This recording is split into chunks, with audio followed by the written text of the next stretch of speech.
right? This is it's not finished, but you can see this is one time going over it with the machine. I'm gonna do comparison. You can see the difference.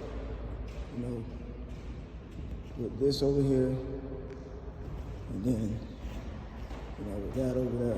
A lot of it, I gotta do another round to get where the brush is.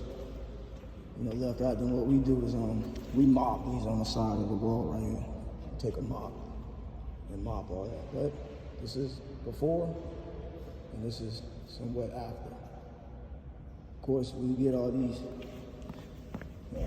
white marks up. Sometimes you can take it and you have your crew in here, you can mop it up.